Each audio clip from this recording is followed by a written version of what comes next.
Good morning, good morning. Today, we're going to talk about how you are enslaving yourself, and it's going to impact your financial future, and you're going to work forever.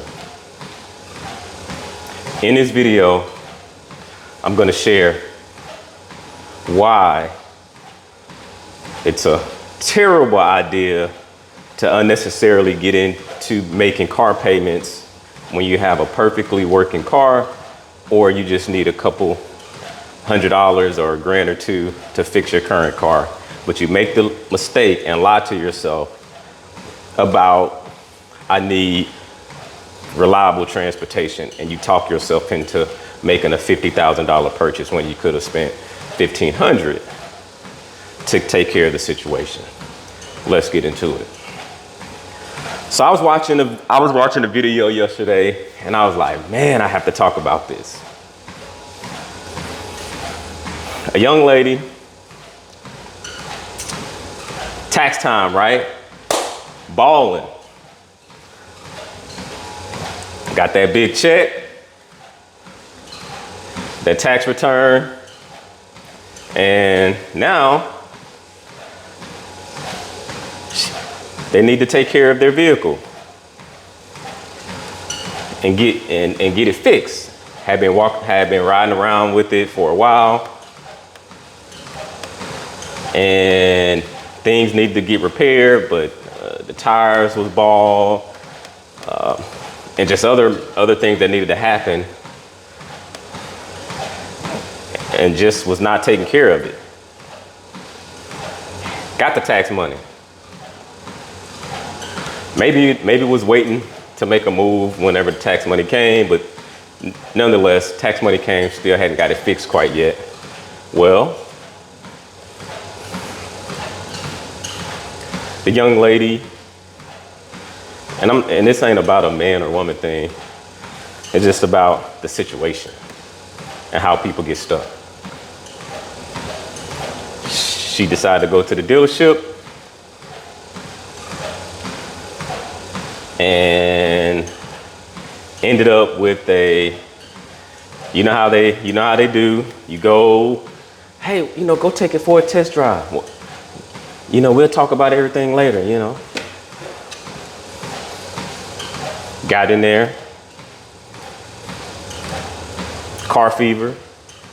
You sitting on the leather seats. Got that new car smell. You get in it. You like, ooh, this feel good. You close the door, you put on the seat. Before you put your seatbelt on, you play with the radio. Before you even went on a test drive, you've already seen yourself in a new car. Like in your mind, you're like, oh yeah, I'm getting me a car. Now it's just a matter of which one. Before you got there, there was no game plan, or you didn't have some strict guidelines and rules. Let's just go and see. Well, let's just go and see turned into you test driving it, put the seatbelt on, and before you know it, you're on the road. Dodge Charger. You hitting the gas, you hearing that motor. Hey, this is my car. I just need to just sign off on it, and just make it official at this point, because it's a done deal. Ooh, man, it feels good. Ooh, it feels so good. Guess what? I work. I work hard. I work hard. I deserve it. Do you? At least that's what we tell ourselves. And before you know it, and you got the money. Before you know it, $1,500, $2,000 turned into $50,000 plus debt. And you know that car payment, based on your credit, and also where the interest rates are right now anyway, you'll pay a little bit more. We're not back in the, 2010s and 2011s, 12, that time frame where the interest was lower. So your car, and if you got jacked up credit, before you know it, $1,200 payment a month. And I got it. I got it. I'm good for it. Oh, then so now you got these payments you done signed up for, and I don't even think you really process what's happening right now. You like, okay, yeah, cool. Your salary, you make 50, 60,000, and you have a $1,200 note. Wow. Then guess what the next thing was? Call up Cub. Hey, Cub, I'm about to come by. In this scenario, her cousin was a guy. And she wrote, hey, I'm gonna pull up. I'm coming. I wanna show you what I got. Hey, you know how it be. You get that new whip. And so pull up on them. You see the charge. You like, okay, cuz, I'm happy for you. Tell me what's the details of it. Like what type of deal did you get? And why and also, well, tell me about that. And then, oh yeah, this, that, it do this, it do that. Yeah, I got a good deal, 2024, they looked out for me. Shoot, how much is your payments? $1,200. $1,200? Why didn't you just get your other car fixed? No, why you do that? Nah, I'm good for it. This is the dialogue back and forth. And I got inspired to make a video. And I was like, wow. However, no judgment, because I've been there before too. Let me tell you about my story time with Ken. And then I'll land it with some takeaways and some things to think about before you make that same decision. At the time, I had a Chrysler 300, paid for it, paid it off. And I bought it used. I purchased it.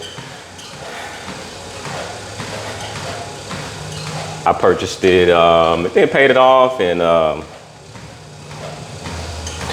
like any other car, I think it had 30,000 miles on it. I think 30,000 miles on it. And when it started getting up to and then I had no issues with the vehicle at all. Proactively get my oil changed, tire rotated, you just get the required scheduled maintenance and necessary maintenance done. Didn't have really any issues. I started getting up to about 130. Then stuff started coming up, like, I think I remember it was like ball joints and that sort of stuff start coming up. Well, I get the idea. I got some repairs done, and then it was good for a minute. Then something else came up, and it was probably about 145,000 miles at that point. Paid for it though, no car note. Something else came up. I got in my feelings, and I was emotional. I can admit that. And I said, man, I'm just tired of, and I'll never forget, I was talking to my girl D. So D, hey, you listening? Hey, I'm talking about you, and I'm talking about our conversation. I'm like, D, man, your boy tired of having to deal with this car. Man, every time something come up, stuff's starting to come up now. I think and she was like, don't do it.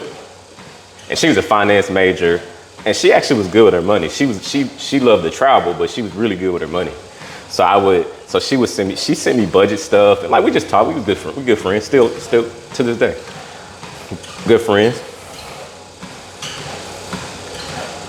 So what do? I go and start shopping to see what I can get for it. Of course, when you go trade it in, you're not gonna get what you think you're gonna get for it.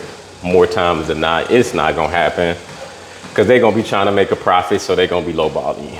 Dealership, trade in. Ideally, if you can sell it private, but even still, it's such a hassle, and tire kickers, you don't know who's serious, who not, and you gotta man this whole process. You gotta like meet with people that you don't know, let them test drive it, check it out, have their mechanic come. It's kind of a hassle. So that's one thing I will give to dealerships and places that you can trade it in. They can kind of say, hey, we can make it easy for you, hassle free, as they say. It's true. So I found a place and I sell it to them. Take the cash, and they didn't give me much of nothing for it. Took the cash. I had already, in my mind, it was a vehicle that I saw. In my mind, I had already bought it. I'm gonna be honest with you. I had already bought it. It was I never forget it. It was a CPA. And he had it listed, and the vehicle was a Cadillac DeVille. But it was the newer Cadillacs. I mean, at this time, it was like 2014, somewhere around there. And it was a Cadillac CTS, that's what it was. And so it was around 2014, and I think the car was like, it was like 1 or 2, it was a couple years old. It was pretty new. It was used, but it was pretty new. Very low miles too. What was a CPA selling it, he actually didn't own the vehicle. It was his mother's vehicle, but she had passed away. So we were talking, and he actually ended up being a really cool guy. I actually went to church with him a couple times, him and his wife. So no, it was real. So it wasn't like they used the grandma story, just lying to me, gassing me up. No, it was real. I actually went to church with him a couple times. We had got pretty tight. I guess he saw something in a young kid looking to do something for himself. But anyway, I was talking to the guy, and he said, I can see you on the up and up. Hey, we well off. When I look at this vehicle, it reminds me of my mother. Hey, just name a price and I'll sell it to you for that. And I was like, what? He was like, yeah, whatever, I'll sell it to you for that. Whatever you name, I'll sell it to you for. Be reasonable, but throw a price out there, and that's what I'll sell it to you for. Go and look up the value of the vehicle and everything. Just throw a price out there. It doesn't have any debt on it. There's no. You only working with me. So I threw a price out there, and I bought it. I had to go to Brenham. I'm in Houston, so I had to go to Brenham. I got my boy RC to take me to Brenham. He followed me to Brenham. Well, we went to Brenham. We went to Brenham to go pick it up because I had to meet the guy. So we had to of course I had to work with the bank, make sure it's all good. So once I got all that squared away, then I had to go to the guy and meet the guy in Brenham because that's where his mom lived. He lived here. And so we all went to Brenham. Had to go down to the I think it was the DMV, wherever we went. Had to get the title stuff transferred over, all of that. So we did all of that. And then I rode away with the car. And then I gave him the check, of course, and all that. We did all the exchanges and all that. Went, picked up the car, drove it back to Houston. I'm riding clean, baby. I called my girl D. D, what up? Hey man, let me FaceTime. Hey man, it's clean too. She was sitting on that phone so quiet. She didn't say it out of her mouth. It was like, you big dummy. You just had some repairs that you need to take care of. Sure, it's an inconvenience, but you got to pay it off car. Now you got a note again. Mine wasn't $1,250. Hey, mine wasn't $1,200 now. $1,200. At the time, it was like three something. But it's still, I had a paid off vehicle. And so she sat on that phone, was like, just the sheer disappointment. Like, I'll never forget it. They said, well, you done did it now. So, hey, now you got car payments and now you back in debt. Now, I understand what she was saying. And this is the scenario of the young lady as well. Guys, let's talk about things you should consider whenever this situation arises in your life.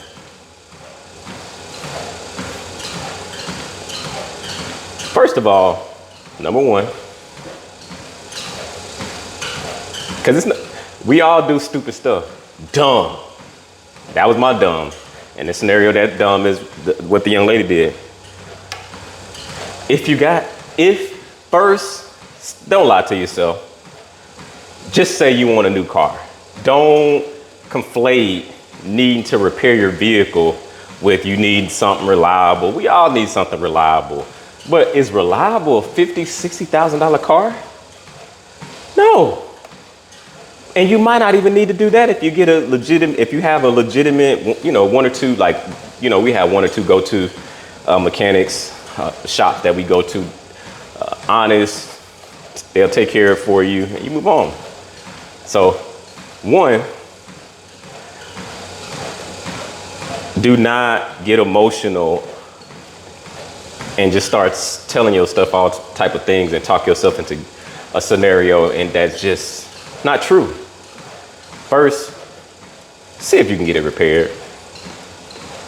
Be inconvenienced. It's okay to be inconvenienced and debt-free, or inconvenienced to have a paid-off vehicle, inconvenienced and moving your financial future forward. If the car is gone, no coming back. Next, can you pay cash for it? Tax season, how about you go get a cash car?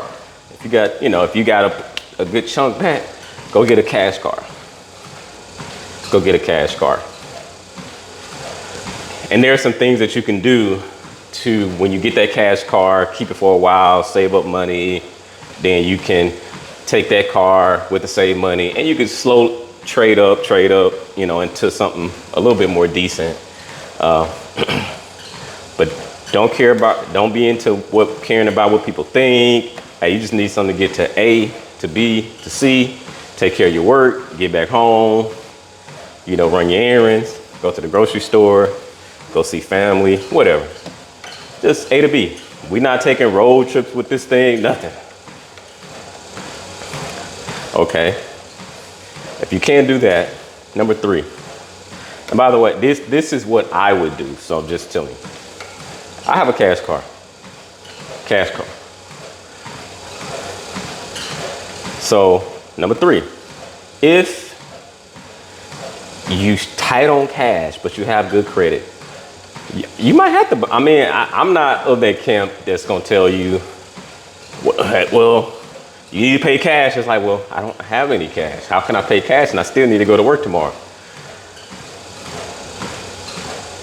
If I was talking to like my brother or, my younger brother, I would say, hey bro, look, if you have to get a car note, at least let me help you navigate that strategically. Don't go out there getting a $60,000, $70,000 car. Maybe you can make it with a $15,000 car or a $10,000 to $15,000 car. Just make sure, get a mechanic, just make sure it's a good stump down car. Put some down if you can. Just make sure it's reliable. But guess what? You got to pay that thing off within a year and a half. For me, mine is 6 months. My thing is 6 months. If I get a car note, I'm paying it off for 6 months. But just setting those parameters will ensure you don't go and make a stupid purchase of buying something, overpaying for a car, or just getting too much car and you in over your head. That absolutely makes no sense if you have a $60,000 salary and you got a $50,000 car. That is wild. That's wild. So that's what I would do. But hey, we all make dumb mistakes. We all make mistakes. That's how we learn through experience. That's where, like, here I am sharing things I've learned. We're not perfect, but those car payments are crushing your future because it's a depreciating asset. Something to think about. If you enjoyed this video, rock with your boy. More coming. Subscribe. Until the next video, I'm out.